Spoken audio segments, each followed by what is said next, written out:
What's up, everybody? Thanks for watching today, baby. All right, guys, I wanted to make a quick video today.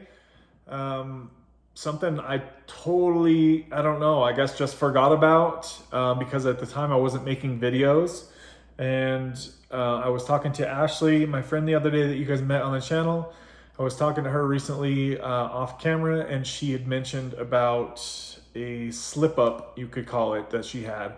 And it totally reminded me that I had a similar experience. So, as you guys may or may not know, I have been sober from my painkiller addiction since 2017. And I've only been able to do that with the help of Suboxone. And as you guys have seen, I have struggled getting off of Suboxone. I've gotten off of it, I've tapered down, I've gone up in my dose, I've gone down on my dose. It's been a crap show, we all know, right?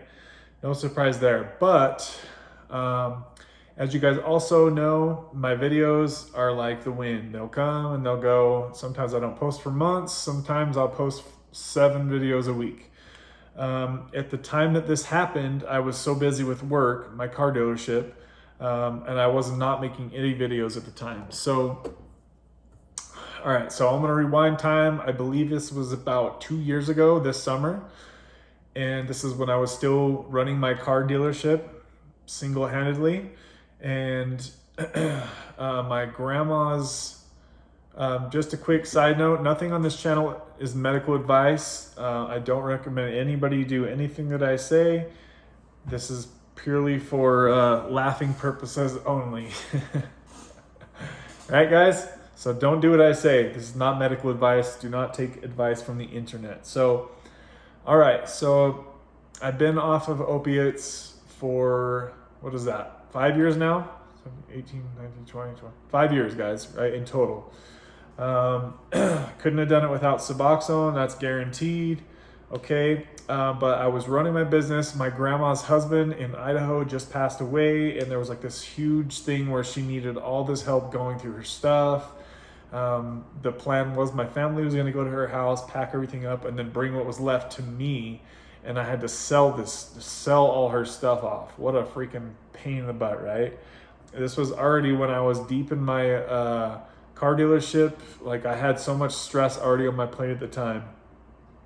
I was so backed up with work and trying to maintain my focus with work. So then I get sidelined, obviously, and had to do this huge thing for my grandma. So I was really stressed about this. What else? At the time, it was summer, which was very stressful because I was living at my business in an RV. Side note, guys, I did RV life for a year inside of my business garage. That was a freaking experience. And I was always so stressed out because, for one, I hate heat. If you guys can't tell, I'm always in a tank top. I cannot stand being hot. I get super short-tempered when I get hot and sweaty. Like, ugh, I just feel gross. And it was so hot in my garage at work. I was always so paranoid to leave because Izzy was always in my trailer, right? And if one little thing went wrong, that damn trailer could burn down, right? And I was always just so paranoid about that. So I tried not to really leave her there that much alone. But just a very stressful time in my life. And then I get this huge load of grandma stuff that I have to sell.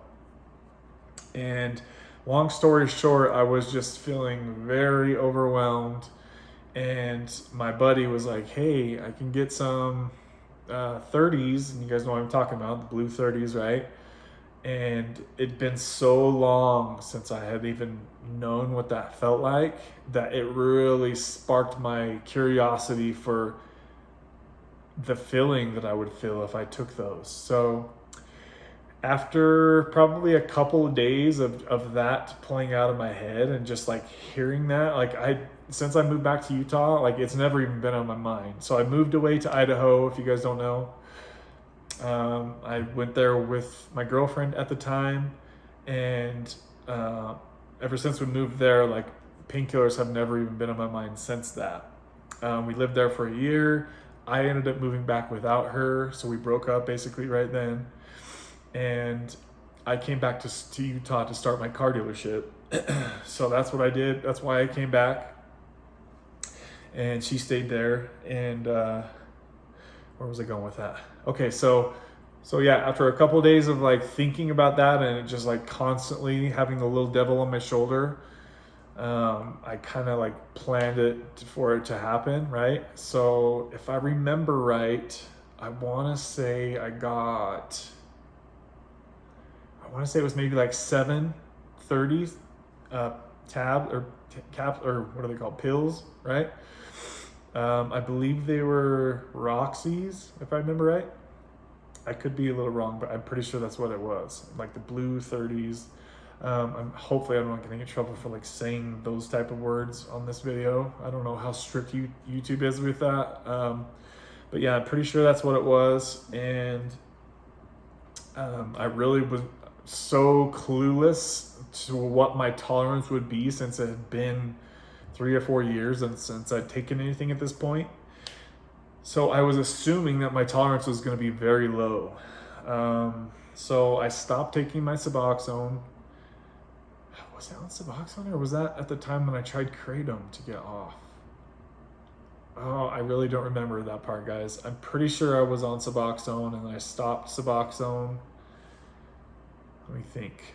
Yeah, I stopped Suboxone like the night before or the day before.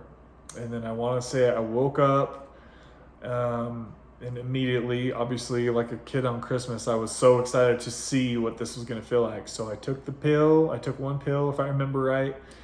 And I really didn't feel anything. And I was like already having the self-guilt. As you guys know, that I self-guilt myself for taking my prescribed Suboxone. So you can imagine how much worse my self-guilt got when I was taking an illegal narcotic, right? And just a side note too, I was very worried about the possibility that maybe these are fake pills, because we all know how many more fake pills are going around these days than there were back in the day, back in the good old heydays, right? So I was very paranoid, like, dude, this might actually just wipe me out. It could be fentanyl, right? Isn't that what they're putting in these pills these days? I heard that like most pills going around are fake. Can you guys agree with that, or can you guys comment on that? Is that what you're seeing in your area? I'm really curious, like, how it is in your local area now. Is it still like real? Because I think the doctors really like shut everybody down from throwing out prescriptions, right? So I was really worried about getting fake medication. And then I was also really worried, like deep down, I kind of was like, no, this will just be just a weekend thing, right? Just to get through all this crap that I have to get through. And the first dose really didn't do anything, if I remember right. So then I believe I took 2, like maybe like an hour later, and I barely felt like any extra like mood boost, right? Like I was incredibly just like, what the heck is going on here? Because I shut my Suboxone down the day before, and I know Suboxone has a long half-life, but I've experimented in the past with, when I was in my active addiction, with skipping days. Like, okay, I could skip Suboxone today and then take the painkillers this day, because my metabolism's so fast, because my dose was low of Suboxone. I thought it would be totally normal to have it, but I don't know what. I think it's just maybe because like my long-term tolerance, I guess, is so high. I was not expecting to need to take that much to fill whatever it was I was trying to fill. Okay, so I then took the 2, and I want to say later that day, I was still like, this is stupid. Like, this is dumb. Like, I just felt so stupid. I was like, this is not worth risking going down that road again. What the hell am I doing? I think it was more out of like curiosity to like see, what is that feeling that I was craving for so many years of my active addiction? And it just was not worth it, guys. So then after the 2 didn't do a lot, but they were noticeable. I think I then took 3 or maybe even 4, all at once, right? And then like I got the pretty strong feeling. But at that point, it was like literally, it only lasted maybe an hour, if I recall. And I just felt like absolute crap the next day. It was horrible, guys. And I was just like, wow, I really spent that money. I mean, if I remember right, it might have been a couple $100, if I could recall, or somewhere around there. And just to feel like 1, maybe 2 hours of energy boost. I did get the energy because I got the stuff done that I needed to get done, right? And of course, you're feeling pretty good as you're doing the things that you should not be feeling that good doing. So it did like put me into like an alternative reality for those couple hours, but just the incredible internal guilt, the instant constipation issues, instant sex drive issues, like with masturbation was all screwy. I was like, wow, dude, it hit me so hard that I was just like, I am so over this lifestyle. And that one little slip up was enough for me to never even like, I was just like, even thinking about it just disgusts me that I did that. It was just, I'm in a way, I'm kind of really glad that I experienced what I did, and I'm glad that it went the way that it went, just to just further solidify that I never want to go back to that lifestyle again, because you pay so much to get so little in return. And if I paid that much to get that little in return for that short first amount of time of me being sober for so long, I could just imagine how quickly it would get to the point where I'm spending $300-400 a day just to feel happy, just to buy my happiness essentially for a couple hours out of the day, and then knowing that the other 22 hours out of the day I'm going to be feeling like crap. I'm going to be self-guilting myself, having issues with sex, not being able to use the bathroom, just like, ugh, it is not worth it, guys. If you were stuck in the opiate addiction lifestyle, please help yourself out.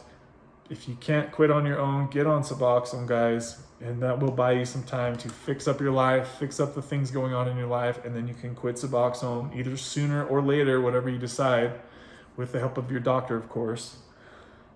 Don't get Suboxone off the street, guys. That's a very stressful way to do it. I did do that for the first like year or so, and it just always worried about like not being able to get more and having to rush taper off. And then when the rush taper didn't work, then you're gonna pick up drugs again. Just get it, bypass all that stuff, bite your tongue, go talk to your doctor, and you'll feel 100 times better about taking Suboxone.